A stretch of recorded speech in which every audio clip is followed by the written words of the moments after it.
পুৰা এনজয় কৰিছে গোটেইকেইটাই। তেওঁলোকক কৈছোঁ দহলৈ নাযাবলৈ, কিন্তু সাঁতুৰিব।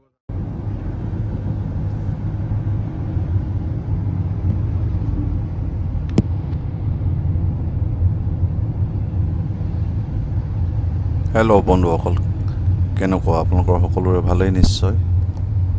আমাৰতো অসমৰ চাৰিওফালে এতিয়া বানপানী আৰু বানপীড়িত ৰাইজৰ হাহাকাৰ অৱস্থা। তাৰ মাজতেই কিন্তু শ্ৰী জগন্নাথৰ ৰথযাত্ৰাৰ বাবে সমূহ ৰাইজৰ সঁহাৰি মন কৰিবলগীয়া। কাৰণ আমাৰ জীৱনটো যিমান বিপদ আপদ নাহক কিয়, তাৰ লগত যুঁজি যাবলৈ প্ৰকৃতিৰ লগত মোকাবিলা কৰাৰ আমাৰ সাহস তেনেধৰণে নহয়। কিন্তু ভগৱানৰ আস্থা আৰু মনত যোগোৱা শক্তিৰে আমি পুণ্যদমে আকৌ জীৱনৰ আৰম্ভণি কৰোঁ। বহু বাধা বিঘিনি অতিক্ৰম কৰি আমি সমূহ ৰাইজে আকৌ যেন জীৱনটোত প্ৰাণ ঢালি দিওঁ। আমি আগবাঢ়ি যাওঁ অনাগত দিনত সুখ শান্তিৰে জীয়াই থকাৰ বাবে। পৰিয়ালৰ লগত মিলি পূজা মণ্ডপে সকলোতে আমি যেন উজাৰি দিওঁ মন প্ৰাণ সকলো। আজি মই আপোনালোকক বানপানীৰ মাজে মাজে হৈ যোৱা কিছু ঘটনাৰাজি তথা ৰং ধেমালিৰ আভাস দিবলৈ আগবাঢ়িছোঁ। আশা ৰাখিছোঁ আপোনালোকে মোৰ ভিডিঅ'টো চাই ভাল পাব। আহক আমি অসমৰ ইমূৰৰ পৰা সিমূৰলৈ হৈ থকা বানপানীৰ কিছু আভাস আপোনালোকৰ আগত দাঙি ধৰাৰ প্ৰয়াস কৰোঁ।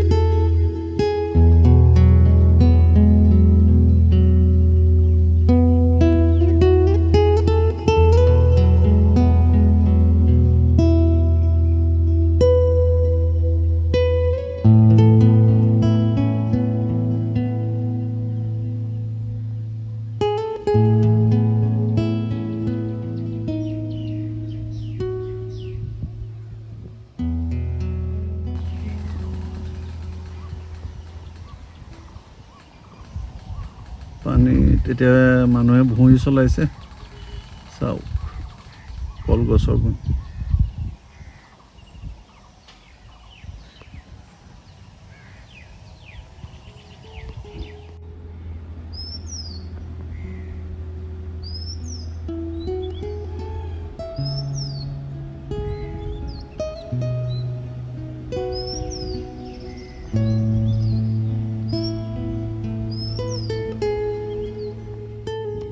অসমৰ চাৰিওফালে বানপানী আপোনালোকেতো দেখিছেই, নিউজত বাতৰিত শুনিয়ে আছে। আজি আপোনালোকক একদম লাইভ দেখুৱাইছোঁ। এয়া চাওক ডিব্ৰুগড় জিলাৰ বিভিন্ন ঠাইত হোৱা বানপানীৰ কিছু দৃশ্যাংশ। অসমত বানপানীৰ পৰা কোনো হাৰি যাব পৰা নাই আৰু উন্নতিৰ ফুফুলা স্বৰূপ ওলাই পৰিছে।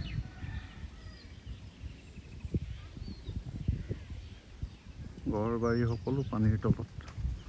বহু কষ্ট পাইছে ৰাইজসকলে।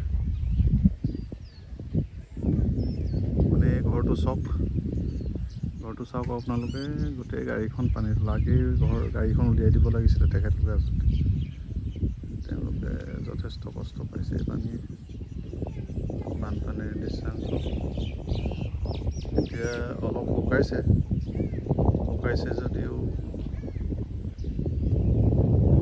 পানীৰ পৰা কোনো পৰিত্ৰাণ পাব পৰা নাই। এতিয়াও আপোনালোকক দেখুৱালোঁ বানপানীৰ চাৰিওদিশ, বানপানীৰ মাজত এতিয়া অট্টালিকাৰ দৃশ্য আপোনালোকক দেখুৱাওঁ ৰ'ব।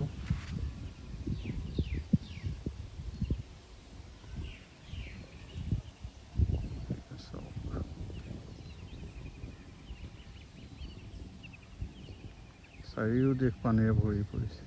ইয়াৰ মাজেদি এখন নৈও গৈছে, সৰু জান বুলি ক'ব পাৰি, নৈ নহয়। সৰু যান এখন গৈছে, কিন্তু যানখন আৰু এতিয়া চাৰিওফালে কাষত থকা পথাৰ, মানুহৰ ঘৰ সকলো পানীৰ মাজত। এতিয়া মাজুলী সদৃশ দৃশ্য।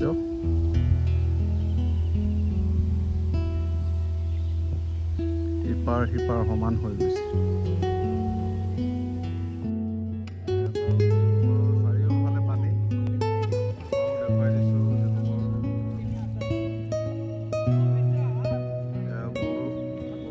ল'ৰাবিলাকে নিজৰ ঘৰ গাঁও ডুবি গৈছে। তেওঁলোকে এতিয়া সাঁতুৰি সাঁতুৰি স্কুলৰ পৰা আহিছে। এতিয়া দেখিছে অৱস্থা তেওঁলোকৰ।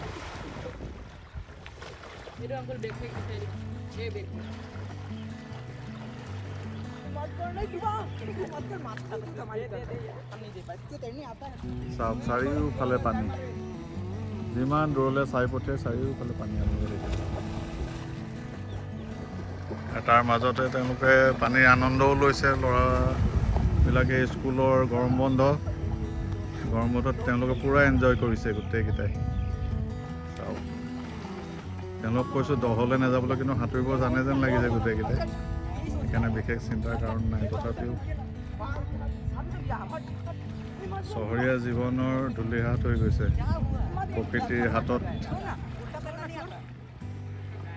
চাৰিওদিশে চাওক আপোনালোকে পানী। সিহঁতে সাঁতুৰিব জানে নাই গোটেইকেইটাই? তেতিয়াহ'লে চিন্তা নাই।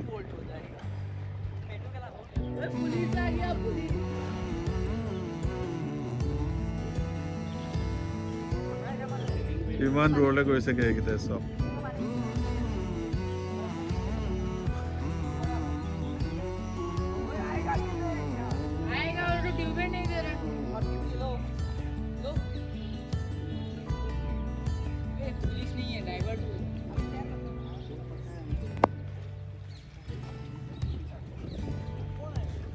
কাৰেণ্ট থাকিব পাৰে, তোমালোক গুচি আহা, বেছি দূৰ নাযাবা। তেওঁলোকৰ গাঁও ঘৰ চব ডুবিলে। এতিয়া তেওঁলোকে আৰু পানীতে, আৰু এতিয়া ঘৰলৈ যাবলৈও পানী দিয়ে যাব লাগিব তেওঁলোকৰ অৱস্থা। আৰু বৰষুণে তেওঁলোকৰ শেষ ভৰসা।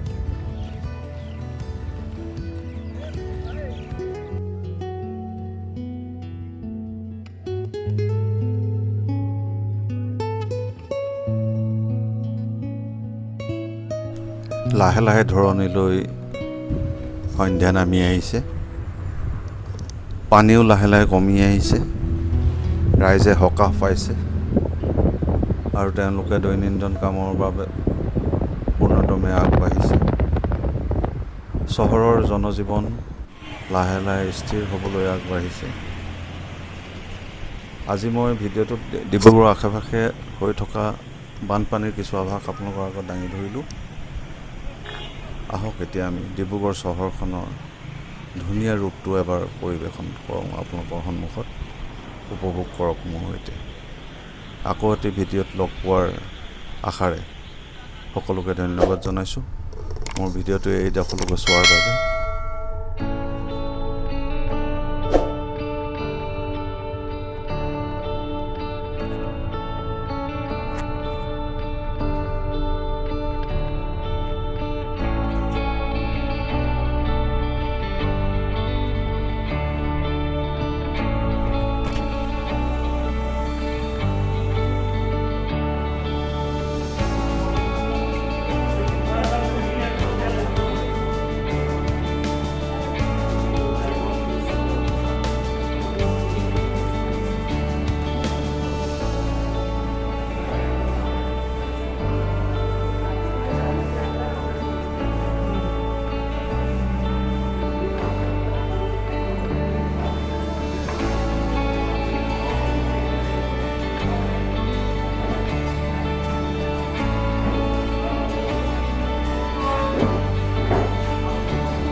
বিৰাট আছে তেওঁলোকৰ।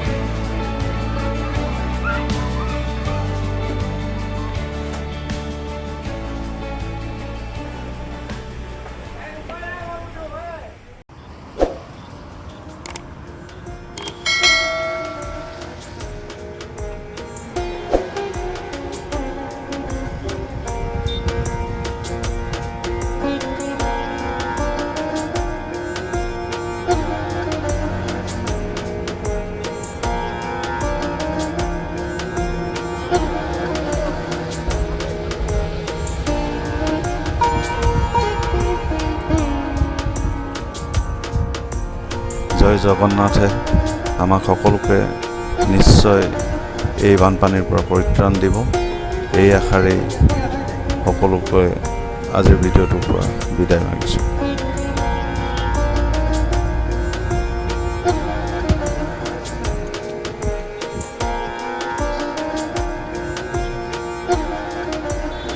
ভিডিঅ'টো যদি চাই ভাল পালে ছাবস্ক্ৰাইব কৰি দিব, লাইক কৰি দিব আৰু কমেণ্টছো কৰিব। কমেণ্টছ কৰিবলৈ নাপাহৰিব, কি ভাল পালে কি বেয়া পালে, যাতে মই আমাৰ দ্বিতীয় ভিডিঅ'টোত আপোনালোকক এক সুন্দৰ পৰিৱেশ আকৌ পৰিৱেশন কৰিব পাৰোঁ। ধন্যবাদ।